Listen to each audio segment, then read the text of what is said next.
જો ભાઈ સ્થિતિ ઊર્જા u1 ઇઝ ઇક્વલ ટુ એટલે શરૂઆતની સ્થિતિ ઊર્જાનું સૂત્ર શું હતું ભાઈ minus pe sin cos theta શરૂઆતનો cos 0 છે એટલે cos થીટા 1 હતું તો જો કિંમત મૂકી આ માઈનસ p ની કિંમત છે 6.022 * 10⁻⁶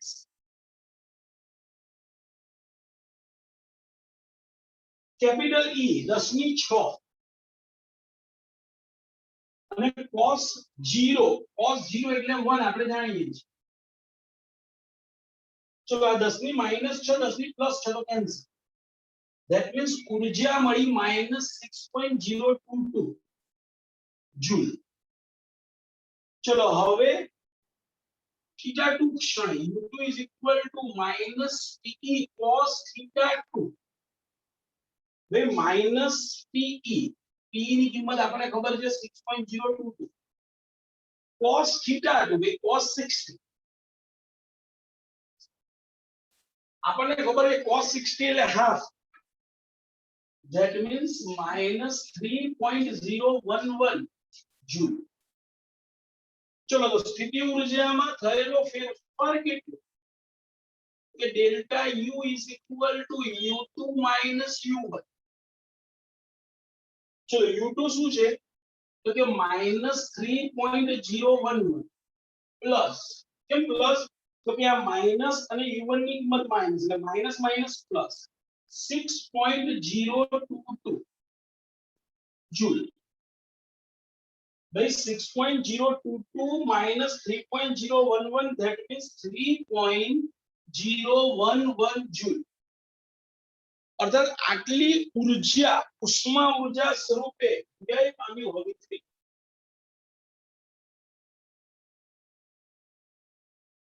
બોલો ભાઈ ક્લિયર છો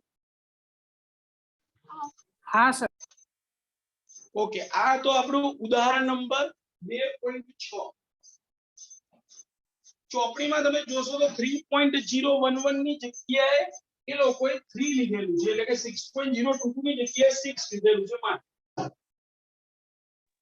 સર પણ ચોપડીમાં માઈનસ આપેલું છે -3.01 સ્થિતિ ઊર્જાનો તફાવત પ્લસ હોય બેન માઈનસ ના હોય છે તો ચોપડીમાં ભૂલ હશે ના જો મારી જોડે જે ચોપડી છે એમાં તો પ્લસ છે જો સ્થિતિ ઊર્જાનો તફાવત +3 જૂલ જો એટલે ચોપડીમાં 3 જૂલ જ આપી છે પ્લસ જ આપી છે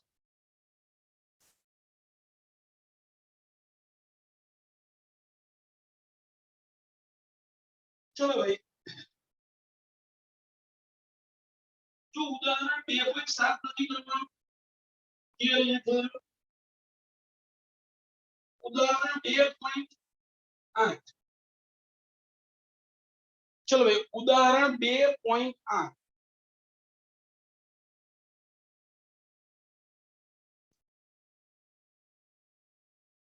શું કહે છે જુઓ ડાઇલેક્ટ્રિક અચળાંક પર કેપિટલ K ધરાવતા દ્રવ્યના એક ચોસલાનું ક્ષેત્રફળ સમાંતર પ્લેટ કેપેસિટરની પ્લેટ જેટલું છે પરંતુ તેની જાડાઈ 3/4 × d છે જ્યાં d બે પ્લેટ વચ્ચેનું અંતર છે જ્યારે આ ચોસલાને પ્લેટ વચ્ચે દાખલ કરવામાં આવે ત્યારે કેપેસિટન્સમાં કેવો ફેરફાર થાય છે સમજો ભાઈ આ કેપેસિટર એની પ્લેટનું ક્ષેત્રફળ અને બે પ્લેટ વચ્ચેનું અંતર સ્મોલ d છે અત્યારે અહીંયા આગળ શૂન્ય અવકાશ છે શરૂઆત તો તે સમયે કેપેસિટન્સ નું સૂત્ર આપણને ખબર છે કે C0 A એપ્સિલોન 0/d છે હવે શું કહે છે બે પ્લેટ વચ્ચેના વિસ્તારમાં 3/4 d જેટલી જાડાઈનો આપણે અહીંયા ડાઇલેક્ટ્રિક અચળાંક મૂકીએ અત્યારે વિદ્યુત ક્ષેત્ર કેટલું છે મૂક્યા પહેલા તો આપણે એ પણ જાણીએ છીએ કે ભાઈ વિદ્યુત ક્ષેત્ર સિગ્મા/એપ્સિલોન 0 અને જો વીજ સ્થિતિમાનનો તફાવત અત્યારે v0 હોય આમ પણ લખી શકાય v0/d ઓકે હવે બંને પ્લેટ વચ્ચે 3/4d જાડાઈનો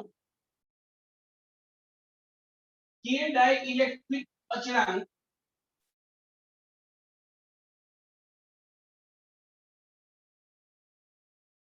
ધરાવતો પદાર્થ મૂકતા. તો જો પરિસ્થિતિ આવી થશે, આ કેપેસિટર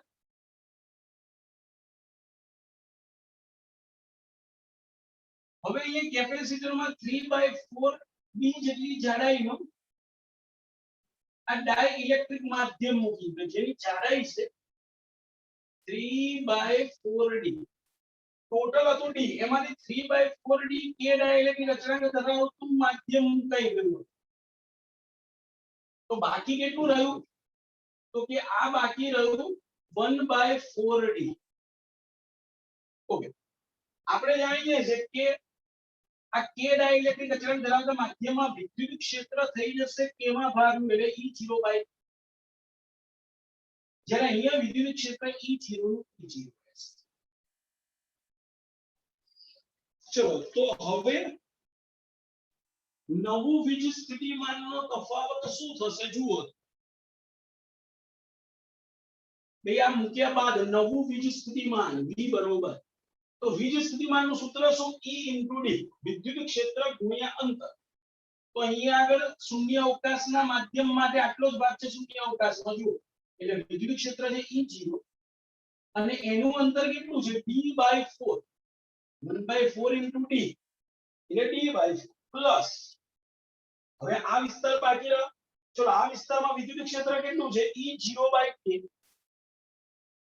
કારણ કે કે ડાઇલેક્ટ્રિક અચળાંક ધરાવતું માધ્યમ મૂકેલું છે અને એનું અંતર કેટલું છે? 3/4d.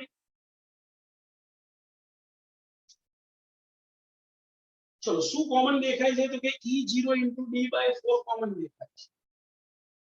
E0 * D/4 common. શું રહ્યું? તો કે 1 + 3/k, 1 + 3/k, that means E0 * D, જો k લસા લઈએ તો બ્રેકેટમાં k + 3/4k આવું થયું. જો સાદું E0 * D into bracket k + 3/4k. ભાઈ પહેલા હતું કેટલું વીજ સ્થિતિમાન? V0. ઓકે, V0 હતું E0 * D. હવે કેટલું છે? E0 D * k + 3/4k. છેદ મોટો છે જુઓ, માટે વીજ સ્થિતિમાનનું મૂલ્ય શરૂઆતના વીજ સ્થિતિમાન કરતા ઘટે છે. કેટલું ઘટે છે? k/3/4k જેટલું ઘટે છે. અર્થાત વીજ સ્થિતિમાન k + 3/4k જેટલું ઘટે છે. બોલો, ક્લિયર છો? હા સર. ભાઈ લગી ખ્યાલ આવે છે કે આપણે તો કેપેસિટન્સ માંગ્યું છે કે કેપેસિટન્સ માં શું ફેરફાર થાય છે. તો કે વીજ સ્થિતિમાન ઘટે તો નેચરલ વસ્તુ છે કેપેસિટન્સ વધે. ચલો જોઈએ.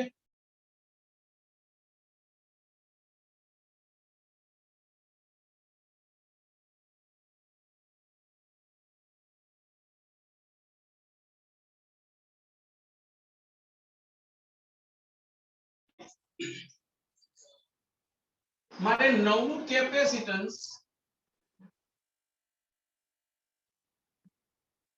એને આપણે C કહીએ. તો આપણે જાણીએ છીએ કે કેપેસિટન્સ એનું સૂત્ર તો કે Q/V.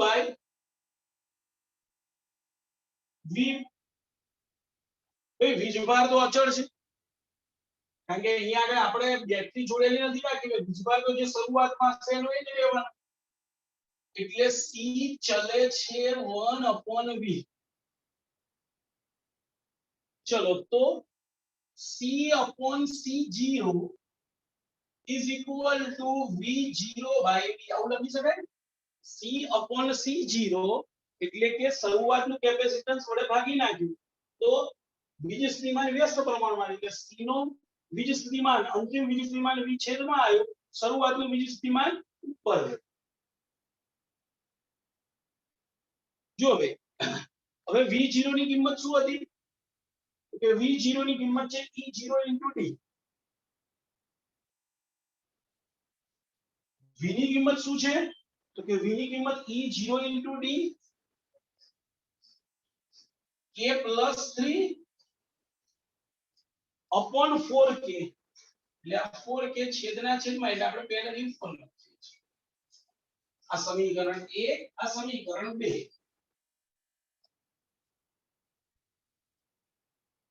એટલે અહીંયા લખવું લખે કારણ સમીકરણ 1 અને 2 પર જો E0 D તો ગયા that means C by C0 is equal to 4K upon K plus 3 अर्थात C is equal to 4K upon K plus 3 into C0 આટલા ઘણું થયું નવ કેપેસિટન્સ એ 4K upon K plus 3 ઘણું થશે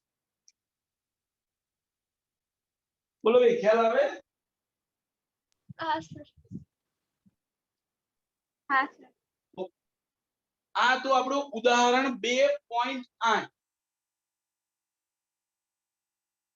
પરીક્ષામાં છે ને એમસીક્યુ માં આપણને છે ને આ 3/4 d ની જગ્યાએ ગમે તે કિંમત આપેલી હોય છે અને k ને બધાની વેલ્યુ આપી દીધેલી હશે અને પછી આપણે નવી કિંમત શોધવાની રહેશે પ્રોસેસ આ જ કરવાની રહેશે અહીંયા ધારી લો કે 3/4 d આપી જગ્યાએ તો કેવું કહી દીધું હોય કે 2d/3 તો આ d/3 લેવાનું ના 2d/3 અને પછી d નું સાદું રૂપ આપી અને કિંમતો મૂકવાની રહેશે ચલો એના પછીનો દાખલો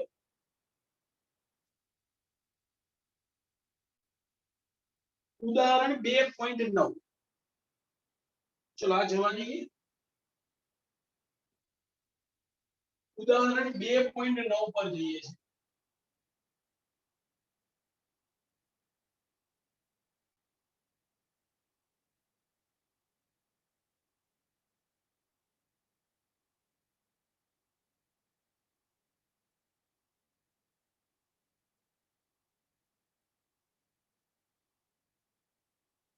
ભાઈ ઉદાહરણ 2.9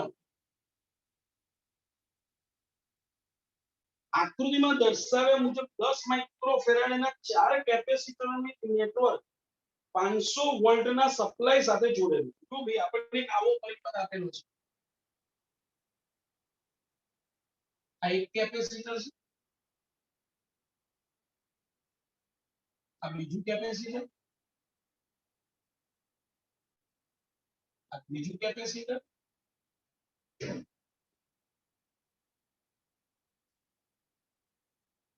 આ ચોથું કેપેસિટર આમ 4 કેપેસિટર આકૃતિમાં આપેલા છે આ C1 આ C2 આ C3 અને આ C4 ચારેના કેપેસિટન્સના મૂલ્ય સમાન છે C1 C2 C3 C4 10 microfarad છે મે 500 વોલ્ટનો સપ્લાય લાગુ પાડેલું છે એટલે આ બે છેડા વચ્ચે 500 વોલ્ટ ની બેટરી જોડેલી છે આ 500 વોલ્ટ ની બેટરી છે આ નિશાની બેટરીની છે ધ્યાન રાખો આ જે મોટો છેડો છે પ્લસ દર્શાવે છે કે આ પ્લસ થયો અને આ માઈનસ તો પહેલો પ્રશ્ન છે નેટવર્કનું સમતુલ્ય કેપેસિટન્સ શોધો અને બીજો પ્રશ્ન છે દરેક કેપેસિટર પરનો વિદ્યુતભાર શોધો ચાલો સમજ પહેલા સમતુલ્ય કેપેસિટન્સ ધ્યાનથી જોજો આ એ બિંદુ કહી દઈએ આને બી બિંદુ બેટરીના હંમેશા ધનધ્રુવમાંથી વીજભાર બહાર આવે ધારી લો કે કેપિટલ ક્યુ વીજભાર બહાર આવે તો આ કેપિટલ ક્યુ વીજભાર ક્યાં આગળ પહોંચશે તો એ બિંદુ ચલો એ બિંદુથી આગળ જવા માટે એની જોડે કેટલા માર્ગ દેખાય છે તમને એ બિંદુથી આગળ જવા એની જોડે કેટલા માર્ગ દેખાય છે? 2 માર્ક. બોલો એ થી આગળ જવા માટે કેટલા માર્ગ દેખાય છે?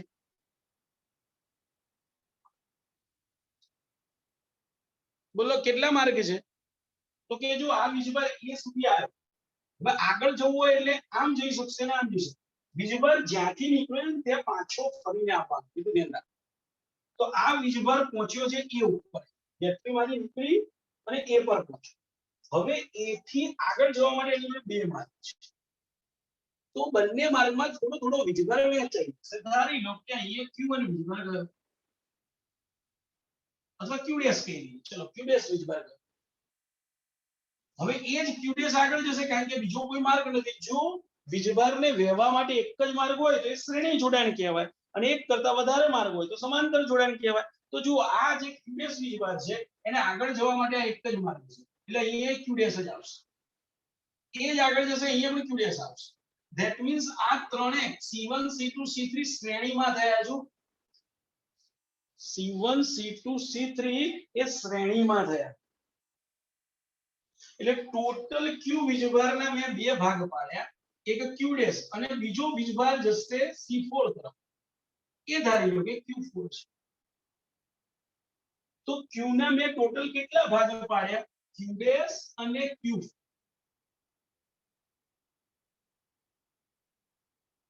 જુઓ હવે B પર જ્યારે આ વીજભાર પાછા આવે ત્યારે કેટલો થાય છે જુઓ. આ Q4 અહીંયા B પર આવે અને આ Q ડેશ C3 માંથી B પર આવશે. બોલો થઈ ગયો Q. અહીંયાથી Q ના 2 ભાગ પડેલા, Q ડેશ અને Q4. પાછા પણ Q ડેશ અને Q4 આવી ગયા B પર અને ત્યાંથી 2. બોલો ક્લિયર? ખબર પડે ભાઈ? હા સર. ઓકે. તો હવે એક વસ્તુ નક્કી થઈ ગઈ, C1 C2 C3 ત્રણે શ્રેણીમાં, જેને હું સ્પષ્ટતા અહીં C1 C2 અને C3 શ્રેણીમાં છે. તો પરિણામી capacitance 1/C dash is equal to 1/C1 plus 1/C2 plus 1/C. એ આપણે જાણીએ ત્રણેયના મૂલ્યો સમાન છે, માટે 1/10 માઇક્રોફેરાડે 1/10 માઇક્રોફેરાડે 1/10 માઇક્રોફેરાડે એટલે 3/10 માઇક્રોફેરાડે. પણ આ તો 1/C dash છે, તો ઉલટું કરી દઈએ તો C dash બરોબર 10/3 માઇક્રોફેરાડે. આ મને C1 C2 C3 નું મૂલ્ય. હવે ધ્યાનથી જુઓ, C1 C2 C3 એ C dash સેમ વિચારો. તો એમાંથી જે વીજભાર જતો એના 2 માર્ગ થાય, આ અને એક આ. એટલે આ બંને એકબીજા સાથે સમાંતરમાં, આ બે એટલે C dash અને C. જે આકૃતિ અહીં હું અલગ દોરું એટલે તમને ખ્યાલ આવે. હવે આ C1 C2 C3 ની જગ્યાએ આ C dash અને આ C. જો આવી આકૃતિ થઈ જાય,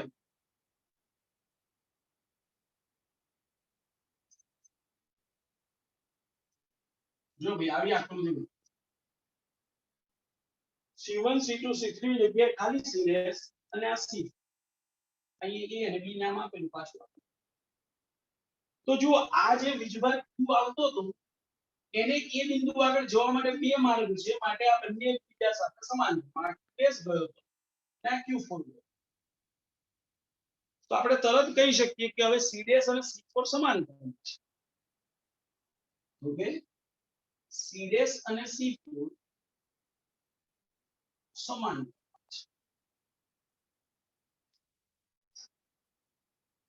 ભાઈ સમાંતરમાં હોય તો સમતુલ્ય કેપેસિટન્સ, માટે સમતુલ્ય કેપેસિટન્સ એ સમાંતરમાં છે એટલે સરવાળો માટે C is equal to C dash plus C4. જો ભાઈ C dash ની કિંમત છે 10/3 અને C4 ની કિંમત છે 10 માઇક્રોફેરાડ. એક કોમન ભાઈ 10/3 plus 10 That means 40/3 40/3 માઇક્રોફેરાડ આ પહેલો જવાબ થઈ ગયો. સમતુલ્ય કેપેસિટન્સ મળી ગયું કે આપણને 40/3 માઇક્રોફેરાડ. બોલો ક્લિયર છે ભાઈ? પહેલો જવાબ કમ્પ્લીટ. સમતુલ્ય કેપેસિટન્સ શોધો. જો રિયલમાં હું પરીક્ષામાં એમસીક્યુ માં પૂછે તો મોઢે ગણો.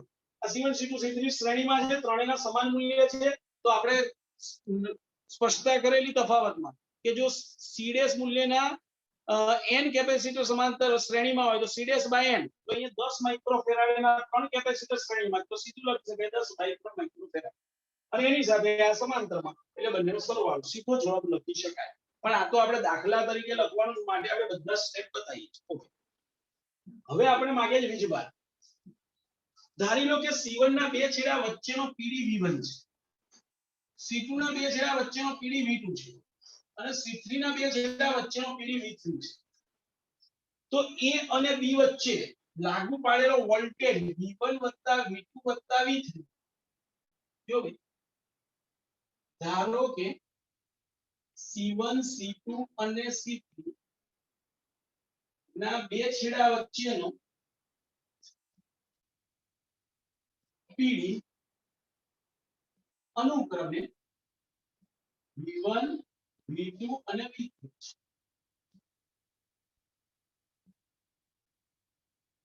અને તેથી V1 + V2 + V3 બરાબર 500 વોલ્ટ થવા જોઈએ. કે આપણે લાગુ કેટલા પડે? 500 વોલ્ટ. એટલે આ ત્રણેયનો સરવાળો એ A અને B વચ્ચેનો PD થયો, અને A અને B વચ્ચે લાગુ પાડેલો PD 500 વોલ્ટ છે, એટલે 500 થવા જોઈએ. હવે આપણને ખબર છે કે C = Q/V છે. C = Q/V છે, તો V બરાબર Q/C. એ સૂત્રનો ઉપયોગ કરો તો કે V1 બરાબર Q'/C1, V2 બરાબર Q'/C2, V3 બરાબર Q'/C3 બરાબર 500. બે ત્રણેયના કેપેસિટન્સના મૂલ્યો સમાન છે, ત્રણેયમાં જમા થતા વીજભાર સમાન છે, એટલે આપણે આવું કહી શકીએ 3 Q'/10 microfarad. C1 C2 C3 ત્રણેયના મૂલ્યો સમાન છે, એટલે 3 ટાઈમ્સ લખી નાખ્યું. એટલે 3 Q'/C1, પણ C1 ની કિંમત મૂકી દીધી 10 માઇક્રોફેરાડ = 500 વોલ્ટ. Therefore Q' = 500 ગુણ્યા 10 માઇક્રો, માઇક્રો એટલે 10 ની -6 ભાગ્યા 3 કુલમ. ચલો 500 ગુણ્યા 10 એટલે 5000 ગુણ્યા 10 ની -6, અથવા 5/3 into 10⁻³ આ Q' એટલે C1 C2 C3 ત્રણેયમાં જમા થતો વીજભાર મળી ગયો. માટે આપણે લખવું તો Q1 બરાબર Q2 બરાબર Q3 બરાબર Qs બરાબર 5/3 into 10⁻³ કુલમ. ચાલો, હજી C4 માં જમા થયેલો વીજભાર બાકી છે. શું? એટલે હવે C4 માં જમા થતો વીજભાર જોઈએ.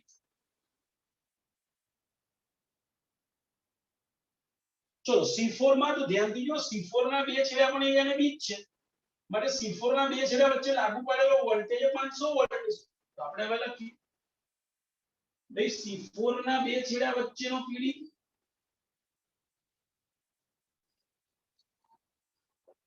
500 વોલ્ટ છે, માટે Q4 બરાબર C4 into 500 volt. Q = C into V વાળું સૂત્ર વાપર્યું. ચલો C4 ની કિંમત 10 માઇક્રોફેરાડ, એટલે આપણે લખીએ 10 માઇક્રો એટલે 10 ની -6 ગુણ્યા 500 કુલમ. તો શું થયું? 5 ગુણ્યા 10 ની -3 કુલમ. 5 ગુણ્યા 10 ની -3. તો જો ચારેયમાં જમા થયેલો વીજભાર મળી ગયો. C1 C2 C3 જે શ્રેણીમાં તે દરેકમાં 5/3 ગુણ્યા 10 ની -3 કુલમ, અને C4 માં 5 into 10⁻³ કુલમ. બોલો એ ખ્યાલ આવે? હા સર. ભાઈ આ તો આપણું ઉદાહરણ 2.9 ઉદાહરણ 2.9 જો ભાઈ આ બધા સારા દાખલા કેવા હતા આઈએમપી દાખલા ઉદાહરણ 2.8 2.9 અને એના પછીનો દાખલો પણ આપણો આઈએમપી છે